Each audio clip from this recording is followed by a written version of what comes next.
Vamos a ver la segunda parte del informe, como les decíamos, con otra visión de toda esta historia de lo que ha sido AFE hasta el momento, en qué condiciones está, qué tipo de servicios está brindando en el día de hoy, cuántos funcionarios tienen. Vamos a ver por allí algún dato que da el propio presidente de AFE que asombra, por ejemplo, de todo el equipo de más de 200 personas que trabajan en la reparación de las vías en todo el país. El más joven tiene 54 años. Vemos el informe.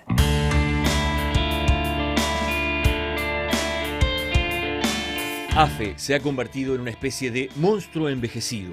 Solo para manejar un dato de su dimensión, tiene 595 edificios en todo el país y 129.000 hectáreas de tierra si se cuentan las vías. Solo están operativas 40 estaciones.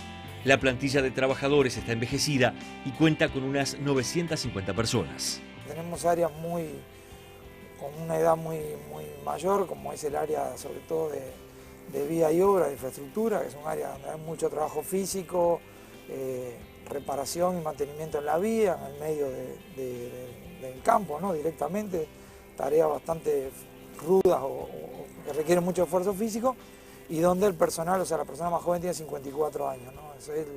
Porque ha habido una política de no ingresar personal y eso nos ha generado un perjuicio bastante importante. Decías el más joven tiene 54 años. Exacto. ¿De cuántos? Y de los 240 más o menos que trabajan en la parte de infraestructura.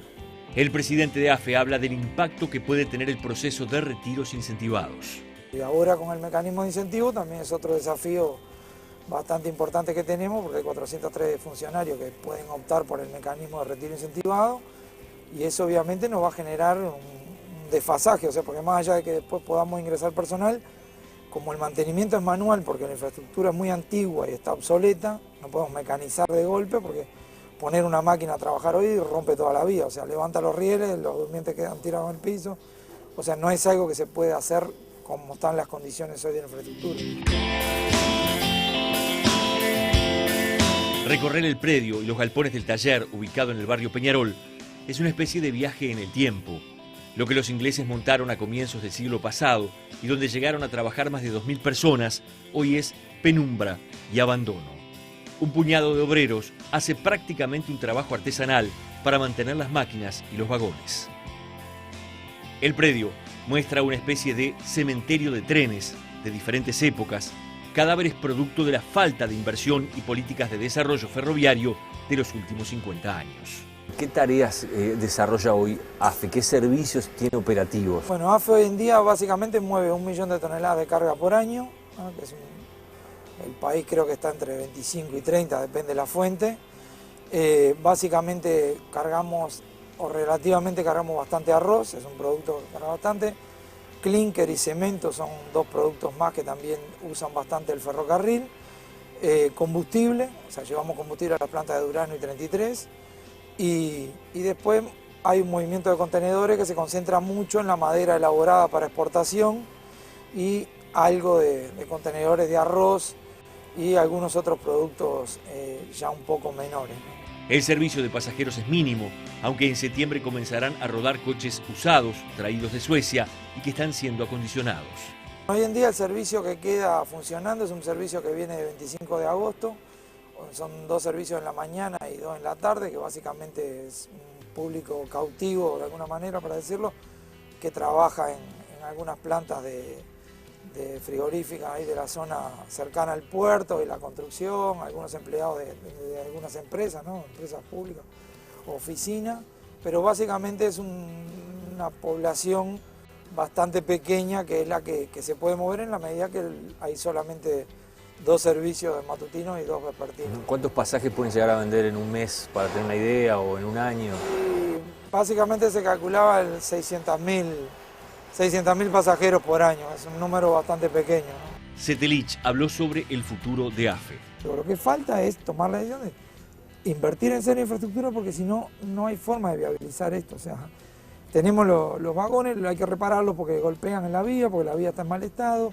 Los tráficos son lentos, tenemos descarrilos, o sea, no es un tema que venga un privado y lo resuelva porque el privado es más eficiente. Sí, es más eficiente, pero ¿por qué no están los privados operando sus propios trenes hoy? Simplemente porque como está la infraestructura no es viable el negocio.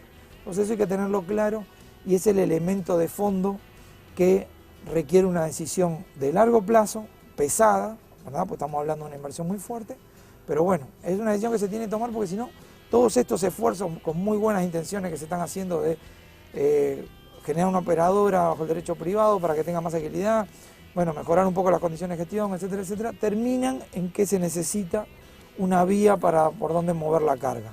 Y en la medida que esa vía no esté en condiciones, no hay forma de hacer viable el negocio ferroviario. Por su parte, el gremio de funcionarios de AFE desmiente que se haya alcanzado un acuerdo con el gobierno sobre los cambios que se vienen. Retiros incentivados no, son retiros anticipados. Incentivados sería si nos dieran un poco más de lo que estamos ganando ahora para irnos. No, nos van a dar menos de lo que estamos ganando ahora para irnos. Es un retiro anticipado. Que ante la perspectiva, muchos compañeros, ante la perspectiva de tener que dar excedente, es posible que lo acepten. Lo otro, en cuanto a ir a la empresa de derecho privado, la condición para ir a la empresa de derecho privado es renunciar a nuestros derechos laborales. Nosotros somos empleados públicos y debemos ir ahí a entrar a una empresa que entramos de cero. Entonces eso los trabajadores ferroviarios no están dispuestos a hacerlo. Y ante eso el gobierno lo que dice es, bueno, si no aceptan eso los voy a dejar excedente. Por lo tanto, es muy posible que muchísimos trabajadores ferroviarios queden excedente. No va a ser la primera vez. Trabajadores ferroviarios dejó el gobierno de Sanguinetti, también dejó el gobierno de Valle.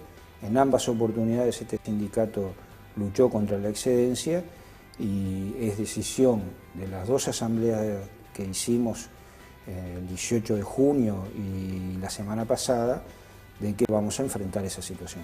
El gremio reconoce que AFE está destruida porque los gobiernos no han invertido desde la época de la dictadura. Ninguna inversión, ningún apoyo del gobierno, muy malas gestiones en todos los casos, bajísimos salarios. Los salarios de los trabajadores ferroviarios son el 50% de lo que ganan cualquiera de nuestros compañeros de las otras empresas públicas, y si lo comparamos con quienes desarrollan la misma actividad nuestra, es decir, con trabajadores ferroviarios de la región, por ejemplo los argentinos, los brasileros, da exactamente la misma ecuación, son el 50% de lo que ganan ellos. Entonces, muy bajos salarios, pésimas condiciones de trabajo y tecnologías que no son del siglo pasado, en muchos casos son del siglo anterior. En esas condiciones es indudable que AFE está destrozada.